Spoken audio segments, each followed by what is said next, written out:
Hi, mamas and friends. You caught me drinking my coffee. Surprise! Oh my goodness. So this time change, oh, I can't even see. Oh, there's a shadow. This time change is doing a number on me. What about you guys? I was just running an errand with my husband, and I got back and realized, oh, it's not 7:30, it's 8:30. Good job. And I needed to get ready to do our live, right? Well, so here I am getting ready super quick to do our live. And I had a verse ready, but then I thought, why not go with an obvious verse given this season, right? Okay, so, oh, it's trying to end it. Hold on, let me cancel that. Woo, okay, finished. So we're going to be in Ecclesiastes. And my question to you, I don't know if it came up or not. Let's see if I can get it to come up. In a poll, I don't know if you guys see a poll up there or not. I have a poll asking you guys what you're giving your time to most of all these days. I know life has been kind of weird.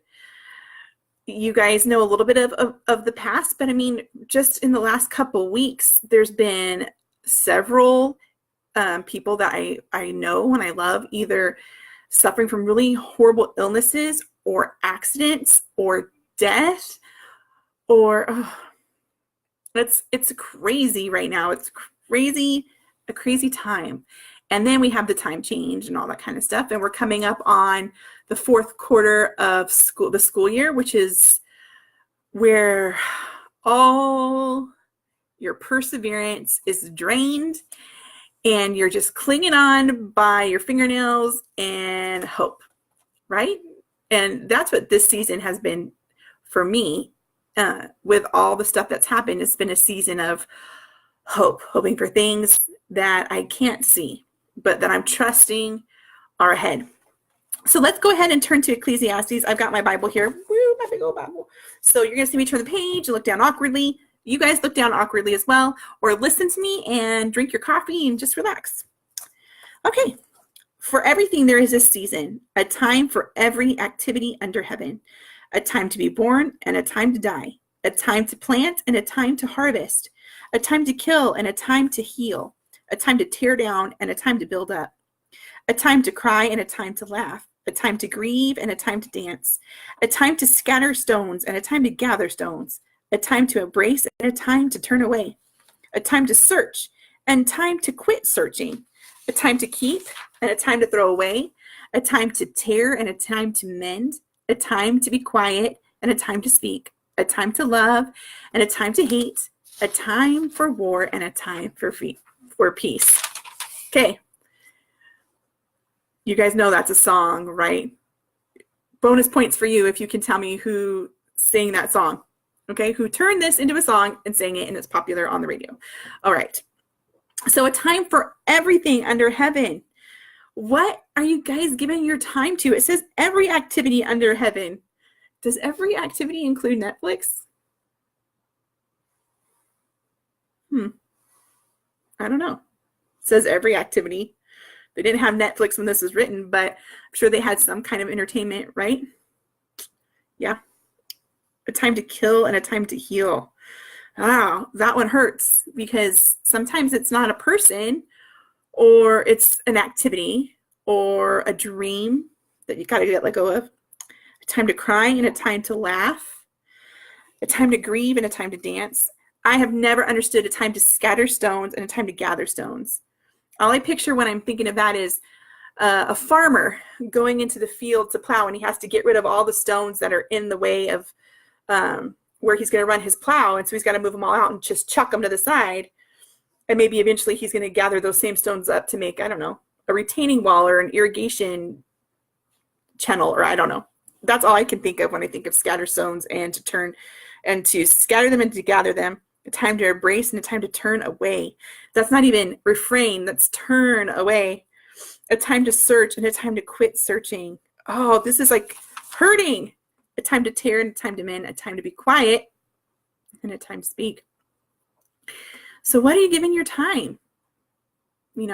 Last week I missed a lot of our lives because I had an impromptu, what would you call it, business trip with my husband. And last week, he's the one who needed my time more than even my kids at that point. He needed my time, and so he got it. That's how that worked. This weekend, my job, my work needed my time. Writing and blogging and all that kind of stuff takes a lot of time. There's a huge learning curve. There's, especially if you're not tech savvy, there's huge learning curves. There's just pulling inspiration and organizing it. A gathering of stones and a scattering of stones. So that needed my time this last weekend. And now, because I had time with my husband and a time with my work, now my children, it's obvious that they need my time. Do you guys ever get that, where mom's been away a little too much or a little too distracted, and you can just tell there's a weirdness in the air? Every word is seasoned with a little bit more, I don't know, not hostility, but aggravation, annoyance than normal. Like they're all looking to see who's going to get your time next. And it's funny because as a homeschooler, I give most of my time to my children. They're who I'm with most of the time. They're not the priority, but they are a major priority. Leading them to Christ is a huge priority, a huge responsibility. Helping them grow to be disciples, that's huge, but there's a time to worry about that and a time to move on and do other things. And with all the stuff happening around me and around the world right now, it makes you wonder what time is coming next. What's the next time? I don't like the time to grieve. I don't like the time of tearing, ripping up. I don't like the time to kill or to tear down. Yeah. Time, I don't like those things. Band, 4-H, track. Yeah, that's a lot at one time, right? It's encouraging your kids. That's where you're giving your time, encouraging them, building them up, showing them who they can become, who they are, who they're destined to be, right? And in all that time, we can forsake the most important time, and that's time set aside intentionally for us just to be with God. If you guys are doing the 90 days through the New Testament with me, I will just be honest, this is day 36, I believe, and we're at least 4 days behind. And that's because I've been giving my time to these other things of importance, but I'm forgetting the most important thing, right? I've got to return to my first love because he's the one who makes all the rest possible.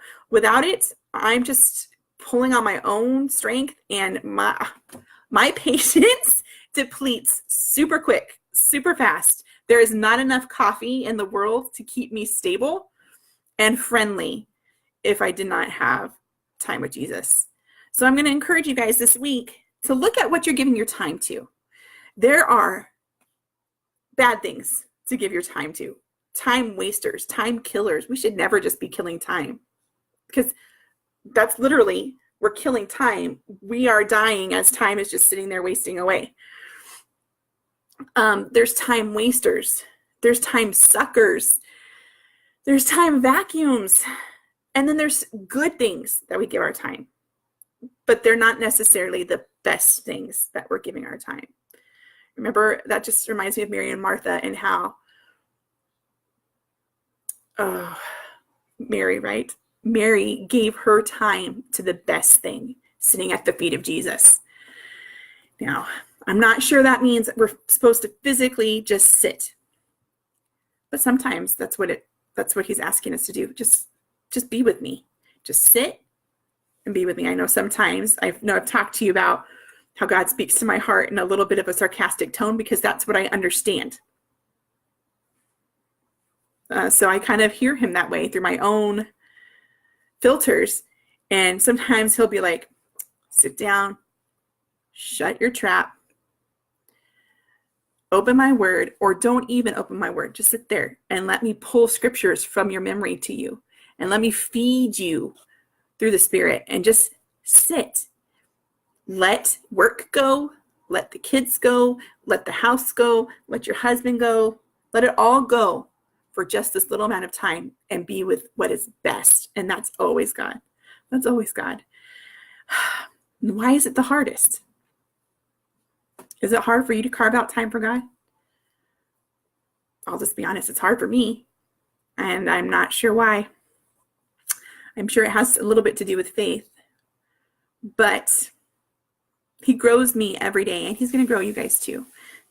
It says so. There's a time to plant and a time to harvest. You got to grow to be harvested, right? All right. I hope that wasn't too meandering. I will get a hold of this time change. Do you guys love the time change? I don't mind it until it happens. All right. So I've got a couple little things to tell you. Keep going on the 90-day challenge. I'm sure I'm going to come back and see you guys at least one more time this week.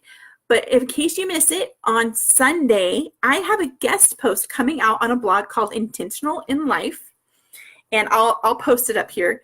And it's part of a series called How to Homeschool in the Midst of Hard Things. And that's a Facebook page. Go to that Facebook page.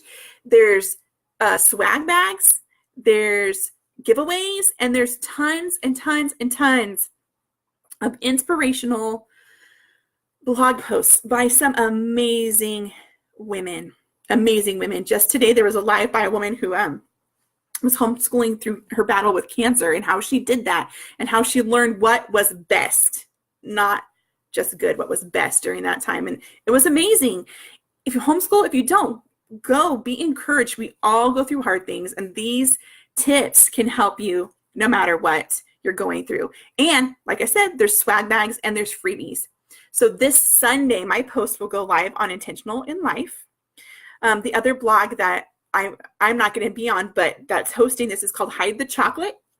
Yeah, sounds like one of my people. And they're great ladies, and they have great resources for you guys. Go check them out. And another thing is if you are a homeschooler and you're confused by curriculum, or you just want to know how to choose what's best for your family's needs, for their learning styles, all that kind of stuff, upcoming in this month is the online homeschool summit. It's the Homeschool Curriculum Summit 2.0. And I have a post on my page. So probably just right underneath where this live is, there's going to be one. It's a circle. And it says Homeschool Summit 2.0. I will be repinning that, reposting that all of this month because it's free. It's a free resource for you. And it's going to have like vendor halls and a lot of webinars and things like that. Go take advantage of it. Like, I mean, yes, it's for homeschool and homeschool curriculum, but there's great things on there like devotionals, family planning things, vacation sites, things like that, that pull your family closer together. Lots of theology, that kind of stuff will be there. Please, please, please go check out. Click my link. Yeah, help me out because it's an affiliate link. Click the link and go over to the Homeschool Summit 2.0 and just look at it. Check it out. See, sign up for it. Like I said, it's free. Then Sunday, remember to come and visit me on the Facebook page called How to Homeschool in the Midst of Hard Things. My post will be live on Intentional in Life, but it will also be on that Facebook group. And I will be doing a live on Sunday for a completely different group of people. Whoa, it's exciting. Oh, how long have I been doing this? God just keeps breaking down barriers, and I can't wait to see what he's going to do next. I can't wait to see. All right. I'll catch you later. Bye. Searching for the end 5 button.